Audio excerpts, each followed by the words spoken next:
dolltr, and in this episode of A Trick a Day, we're going to take a look at how to use your computer keyboard to play MIDI notes into Ableton Live.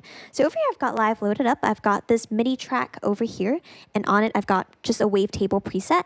And I was thinking that it sounded kind of nice when I was listening to it in the preview in the queue section over here in the browser. When you click on it, sounds pretty cool. That said, I also did tweak it around a little bit. Gee, it would be so nice if there were some kind of way for me to quickly listen back to this so that I could now hear how it sounds. And unfortunately, I don't have a MIDI controller next to me at the moment. So how would I go about doing this? Probably the easiest way to do it is to take a look at the top right-hand corner of Live. Over here, we've got a little keyboard icon. And if we click on that, that's going to let us play MIDI notes with the top two rows of our computer keyboards that we have. So I'm going to play on the letter A and press on the letter A on my computer keyboard. And now I'm able to play a certain kind of sound. If I drag my finger across the row starting with the letter A, I get an octave and one more note above that. I can also use the row above that to play some of the black notes that I might see on a keyboard.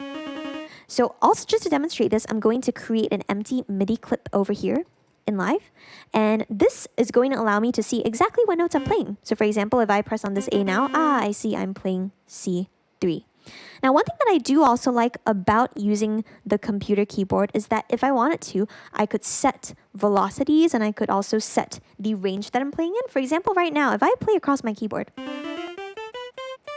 the highest note that I've got is D4. The lowest note that I have is C3. What if I wanted to bump this down an octave? I can press the letter Z or Z, depending on where you are in the world, and I can go down. And now if I also take a look at the lower left-hand corner of Live, this is only momentary, but check this out. I'm going to hover over this section here. Let's see what happens when I press Z again. Ooh, I'm told by Live that my current octave is C1 to D2, and it's momentary, so it only appears for a moment. But Z lets me go down into lower octaves. I can go even lower down from C0 to D1.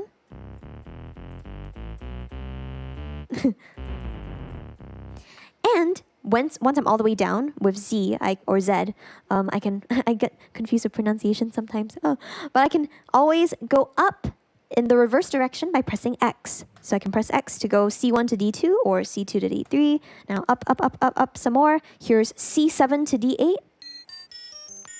And we're getting some weird harmonics that come up. But let's bring this back down to maybe C3 to D4. So that's using Z or Z, and X to go either into higher octaves or lower octaves. You can also use C and V, which are next to Z and X, to change the velocity of the notes that you're playing in. And also, the lower left-hand corner is going to share some useful information with us too. So if I press C, okay, I can see, I'm currently playing with velocity 80. Or I press C again, now velocity 60, now velocity 40, 20, 1, and so on. I can press V to bump up the velocity too, but let's actually take a listen. So here is me playing with 20 velocity on this patch. Let's bump up the velocity maybe all the way up, which is 127. That's the maximum. And now the sound's a lot buzzier, and usually that's because velocity affects the timbre of a sound. Not just how loud or how soft it is, which is volume, but timbre as in sound quality. So something being buzzier versus being a little bit mellower.